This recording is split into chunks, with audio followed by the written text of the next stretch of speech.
Thank you so much, everybody, for being here tonight. I'm Andrew Berman, Executive Director of Village Preservation, and we are, of course, here tonight for our 24th plaque unveiling honoring Saul Leiter. And we're going to talk a lot about that, but first, just by way of introduction, I know a lot of you know us, but Village Preservation is a neighborhood preservation organization that works to preserve the architectural and cultural heritage of Greenwich Village, the East Village, and NoHo. Since 1980, we've been documenting and celebrating these neighborhoods, fighting to stop inappropriate development while encouraging appropriate development, and advocating on behalf of our cultural institutions and independent small businesses. Now, in addition to that, we host about 80 free programs per year, and our events cover a wide range of topics related to history, architecture, culture, and development of our neighborhoods, including plaque unveilings like today. We're a member-based organization, so your support is essential to our capacity to provide this free programming and to continue our advocacy and preservation work. So if you like what we do, please consider joining us or making a donation. So, as I mentioned, we're here tonight for our 24th historic plaque unveiling, and historic plaques are a great way to educate the public about the history of our neighborhoods and the incredible events, people, and movements connected to sites all around us. These markers highlight the places where history was made and the figures behind that history lived and worked. People like Frank Stella, Frank O'Hara, Jane Jacobs, James Baldwin, Charles Mingus, W.E.B. Du Bois, Lorraine Hansberry, Jean-Michel Basquiat, and Martha Graham are just a few of those we've commemorated with our plaques, as are locations such as the Fillmore East and Julius Bar. Many of our plaques honor individuals who transformed their field and whose work in some way changed the world. These tend to have been pioneers, trailblazers, and folks who marched to the beat of their own drum. It's only fitting then that our latest plaque is located on the building that served as residence, work studio, and exhibition space for photographer and painter Saul Leiter.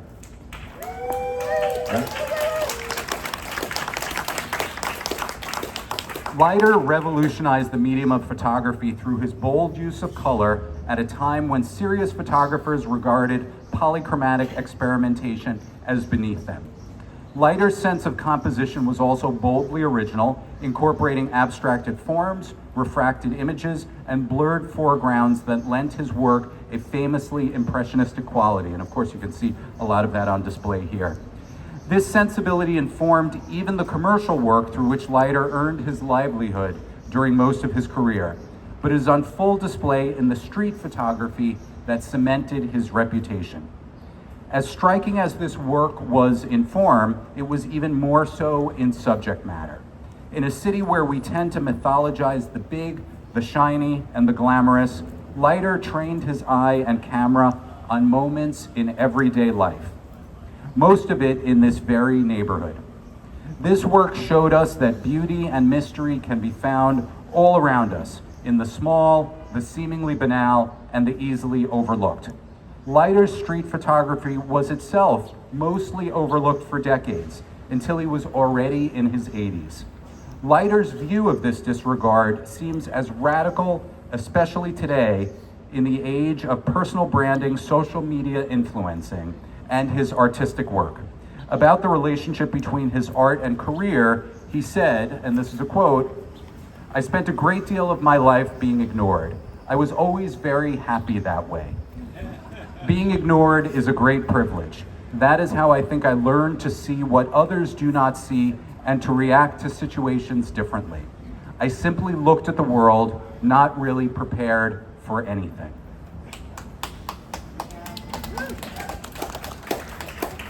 So the speakers we're going to hear from tonight will speak to Leiter's legacy much more eloquently and with much greater depth than I can. But before we get to them, I want to thank Margaret Erb and Michael Perillo of the Saul Leiter Foundation for their interest in our plaque program and for their help and support throughout the entire process. And I say this at every plaque unveiling. You'd think it would be easy to find property owners who want a plaque on their building noting that some historic figure was connected to it. It's not easy. It's not easy at all. They're few and far between, and having a wonderful partner like the Saul Leiter Foundation is an enormous help. We'd also like to thank the rest of the building's co-op board for making this plaque possible. And I'd like to thank and acknowledge, yes, please, give them a hand.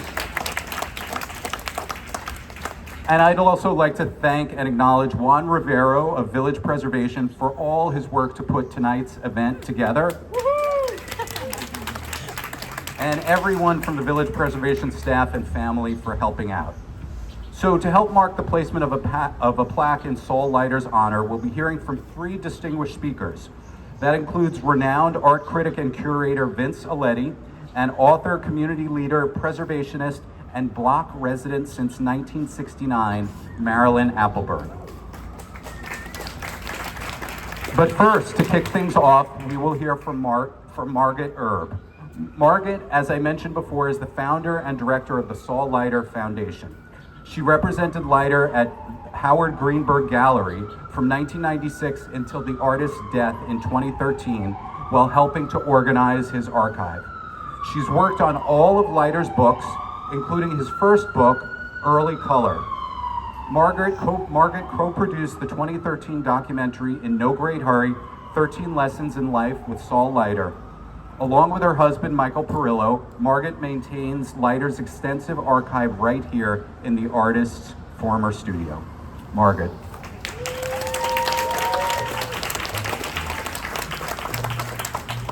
Oh, this is just way too much fun. This is great. I'm so happy to be with you. I just have to take a moment to see your faces. It's very wonderful, and touching. So thank you for coming out. I'm so glad we have this great weather. Thank you. I'll get my microphone a little bit closer. Yeah, thank you. I too wish to express my gratitude to the Landmarks Preservation Commission for their approval of this plaque, and also thank the co-op board here at 111 East 10th Street for their ever-ending support for this idea. Also to our brilliant speakers today, Marilyn and Vince. And finally, the Greenwich Village Society for Historic Preservation for creating this plaque and for hosting this special event. Thank you. I wanted to tell you quickly just how I was connected to Saul, and then I want to tell you some things about my friend Saul. I first began working for Saul at his gallery in Soho, which was walking distance from here. And I was fortunate to watch his spectacular late in life rise to fame, which happened a decade after I started working at the gallery in 1995. After that book was released, fame was shining on Saul, and it was an amazing time period. I came here once a week. I started to come here once a week to help him organize his archive.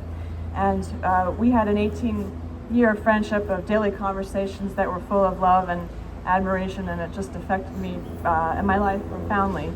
Saul passed away in 2013 at the age of 89. And a year later, Saul. A year later, I helped to establish the Saul Leiter Foundation. And last year, we celebrated Saul's centennial, and we had numerous exhibitions and books. This plaque today comes with the help of many people. The Preservation Commission here in New York City states, and I quote, that this plaque will commemorate a significant historic event that occurred at the site. And this got me thinking about my friend Saul. He certainly didn't start out looking for this kind of designation, and he was not one to aim for high praise. He came to this neighborhood in 1952, and he was looking for a new home with good light to paint under. He was also looking for something affordable. He was attracted to this neighborhood for its cheap rents, its bookstores, and its galleries. These row houses behind us here at 111 East 10th Street got his attention because they have north-facing windows, and also, which was great for an artist, and we'll get into that more. Marilyn's going to talk about that as well. But also to proximity to his gallery, which was called the Tanager Gallery. He had an exhibition also in 1952, so he was probably wandering these streets and looking for a new place. The windows in the back of the building were put in the early 20th century to attract artists, and it turned out that they attracted Saul Leiter. In his new home, Saul was productive. He developed his photographs here. He edited and projected his color slides and painted under his big window. He was 29 when he moved here. He had been in the city only for a few years after leaving his home in Pittsburgh. He often said he came to New York to get away from the demands of his religious father, and he wanted to pursue painting. As a young man, he tried to do what his father wanted of him. He made many attempts to achieve his father's approval. He briefly attended rabbinical college in Cleveland. He even attended the University of Pittsburgh, but dropped out after one semester. In the end, he could only be true to himself. He believed that New York City was the place to go and where he could go and make his art and possibly make a living. It's a familiar story.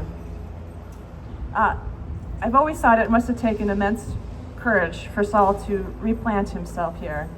I'm sure he felt like an alien landing. The bustling post-war energy of New York must have initially felt very strange compared to his childhood home. He told me that the first few years were difficult and a bit lonely. He had no money. A couple of nights he slept in Central Park. Incredibly, the young Saul was able to harness these new feelings and energies and put them into his work.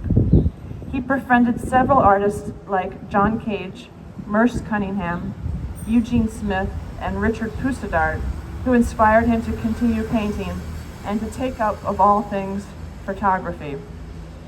By the time Saul moved here, he was already diligently pursuing his photography. His subjects were often store windows, cars, and umbrellas. He had a unique perspective on movement, silhouettes, light, and reflection. He also shot intimate portraits of women in his new growing circle of friends. He was photographing in black and white.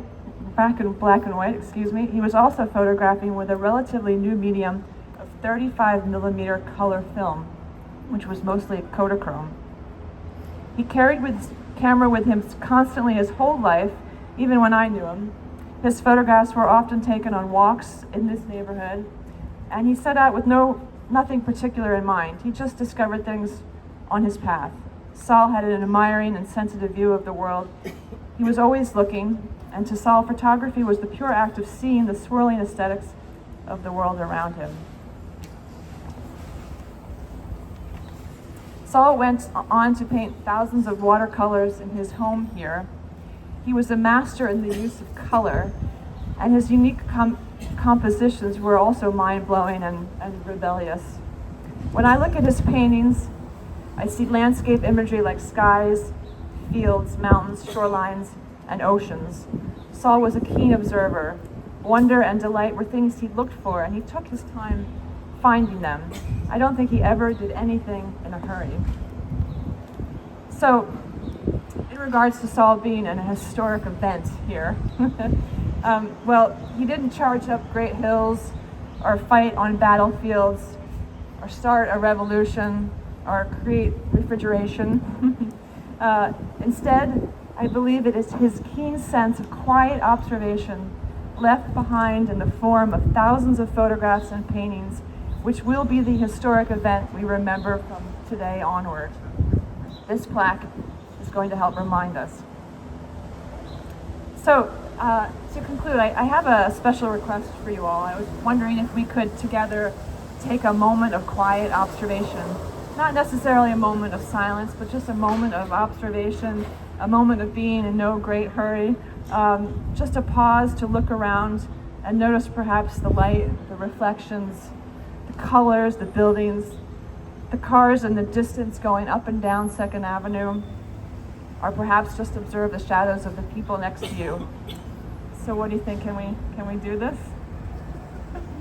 Okay, so now, in honor of Saul Leiter, free yourself from your inner thoughts, open your eyes wide, and just look around as if you're seeing the street for the first time.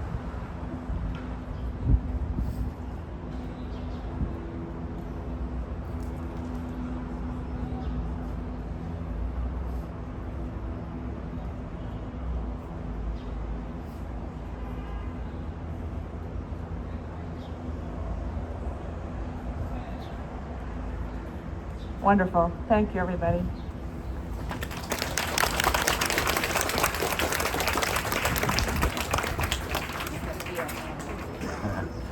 Thank you so much, Margaret. And before I introduce our next speaker, and by the way, I thought the observation was wonderful. And along those lines, a lot of you, I'm sure, know this, some of you may not. We're in the middle of what is one of New York City's oldest and first designated historic districts, the St. Mark Historic District. Basically, this block, Stuyvesant Street, and a couple little jigs and jags around it. And part of the reason why it looks so incredibly special and maintains those remarkable qualities is because of the landmark designation, which people who preceded village preservation fought very hard to secure and then fought to expand to include those two houses just at the far end of the block over there. And so these incredible qualities that people like Saul Leiter captured don't remain by accident. It's actually a lot of hard work, and if you support that and appreciate that, please feel free to get more involved with village preservation. And I know we're handing out some literature connected to the organization, so if you want to find out more, you can do that. So our next speaker is Vince Aletti, who is a critic and curator based in the neighborhood. The former art editor and photography critic for the Village Voice, Vince wrote weekly photo exhibition reviews for The New Yorker from 2005 until 2016, when he left to work on his book, Issues, A History of Photography and Fashion Magazines. He remains a contributor to The New Yorker and Aperture. His book, The Drawer, was chosen as Photo Book of the Year at the 2023 Aperture Paris Photo Awards. Vince Aletti. Thank you. Thanks a lot.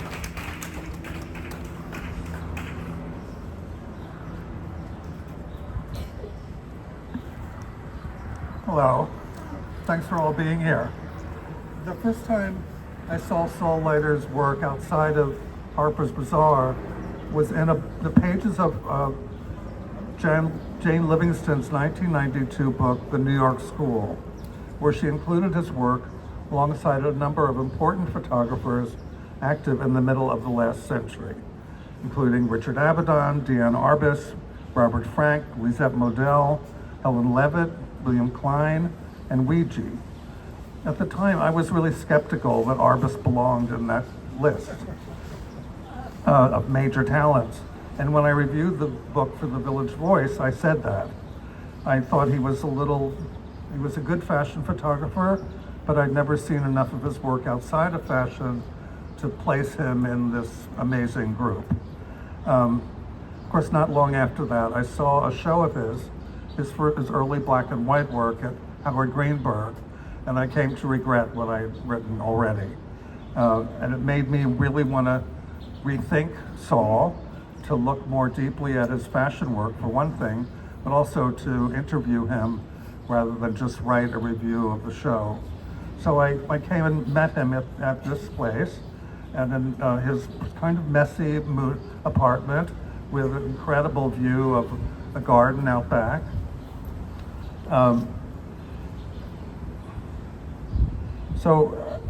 But I realized that there was something more about the work that I'd already seen.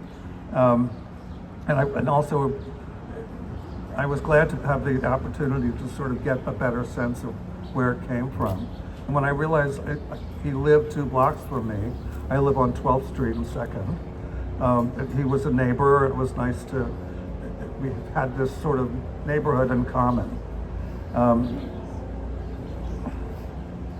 So I met him here in his artfully messy apartment. He wasn't sure he wanted to be interviewed, especially with a tape recorder, but once he gave in to the idea, he was charming and witty and chatty.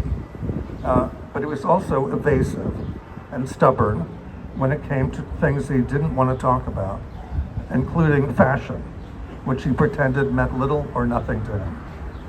I didn't press him because we were there to talk about his work outside of fashion, almost all of it done in the streets of New York, and much of it right around here, in a place that was not yet called the East Village. I wrote about that work because it was wonderful and unique but I also went back to look at his fashion and other editorial work and realized how much those photographs were consistent with this view of the city, of places that he never saw quite head on. He always saw reflected or somehow interrupted by something, somehow framed or obscured, so that we always felt we were looking through his eyes, but not looking at something straight on. And it felt very always poetic and charming and full of information that was surprising. The work was never flat or easily grasped, and the more we looked, the more we discovered about his way of seeing.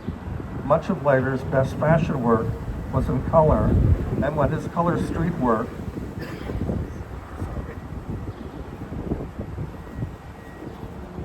began to be known, it knocked us all out. To see the way he worked with color was incredible, and it brought all his work together. It is wonderful to see Saul become not just known and admired, but famous. Not that it changed him a lot. When I ran into him on the street or at the Strand, he was still complaining, still grumbling about this or that, but his eyes were bright and he couldn't pretend he wasn't happy, really happy. Thank you.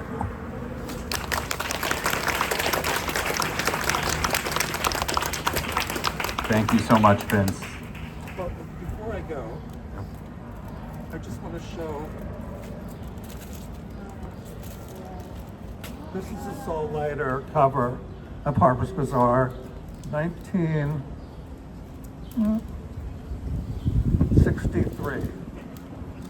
Fairly typical of his way of seeing a model through a space that was kind of really irregular. And I'm not going to try to open up the magazine because that would kind of be difficult here, but he was an incredible fashion photographer. The more I discovered, the more I realized he was truly unique and one of the best of his period. Thank you. Absolutely. Thank you so much for that, Vince. Last and certainly not least, we're going to hear from Marilyn Appleberg, who's lived on this block, as I mentioned before, since 1969. Marilyn is an author, a preservationist responsible for extending the St. Mark's Historic District, and an activist who spent 5 decades working to protect and enhance the integrity of this building, this street, and this community. In 2015, yes, let's give her a hand for that.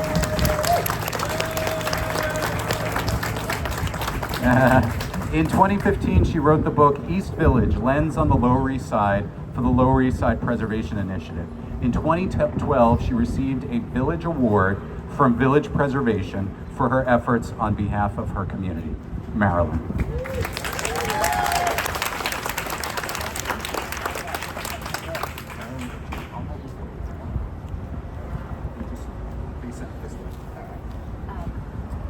I moved from my parents' house in Brooklyn to 111 East 10th Street, January 26, 1969.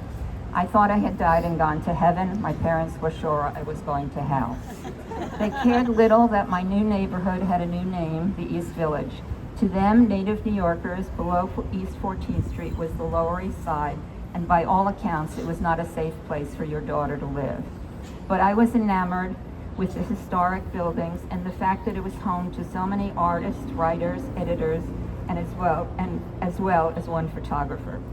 As a new tenant, I was paying one of the higher rents, $99.01. So one can only imagine what Saul, who had been here since 1952, was paying. No matter when the first of the month came, the landlord would affix eviction notices, including for Saul, not to the individual apartment doors, but to the building's main entrance for all to see. Albeit, to my knowledge, no one was ever evicted. Perhaps our landlord was a patron of the arts. Like Saul, I was in love with all the nooks and crannies of this old house, with its huge overgrown garden, crooked staircases, plus the urban legend that it had been a hospital during the Civil War. Just a week before I moved in, the St. Mark's Historic District was designated. So these old buildings and the streetscape would essentially remain unchanged, which I knew suited Saul perfectly, as he hated change. In 1919, as the area was changing, the rector of St. Mark's Church, dismayed that the townhouses were being turned into rooming houses, and even worse, houses of ill repute, he decided that he was going to create a new congregation, that St. Mark's Church would buy the townhouses, and in his words, he would renovate inside and out and make it a amenable rental space for men and women of arts and letters. So a few decades afterward, the St. Mark's Garth Apartments were created. All of those north-facing, normally you see the artist windows at the top floor. In our building, it's on the parlor floor, it's on the second floor, and it's everywhere if you look at the back. And artists moved in, and we're very happy here. Mainly female illustrators from the Midwest who probably said it's owned by a church, so it's probably very safe. Let me just get back to Saul.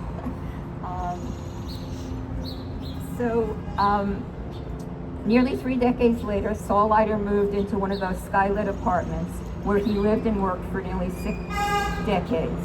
If you are a long-time neighborhood resident, you would have seen Saul, never without a camera, taking photographs, making it all so easy. I confess that often, if I was taking a walk in the same direction, I would follow him and note what he had just photographed. A pair of discarded lace-up men's shoes splattered by paint, a collage of fallen leaves in a rainy day puddle.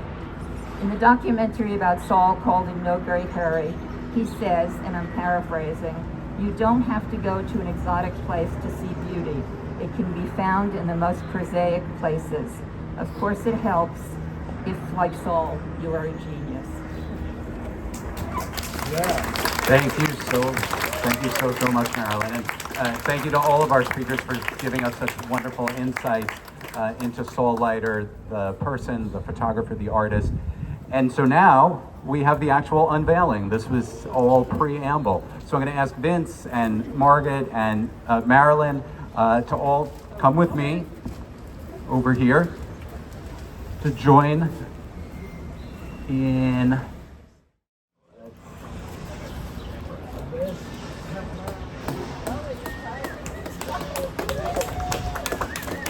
All right, there we go. So I'm going to read it so everyone can see what it says. Saul Leiter, 1923 to 2013.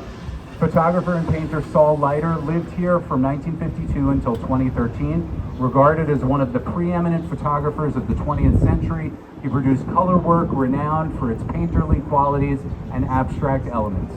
Leiter was a key contributor to the New York School of Photography, shooting most of his street images here in the East Village and often projecting his slides onto the walls of his home studio, placed by Village Preservation. So this will hopefully remain here in perpetuity so that anybody who is passing by can know the remarkable work that took place here and remember Saul Leiter's legacy. So thank you very much, everybody, for coming out tonight. This is a wonderful, wonderful turnout.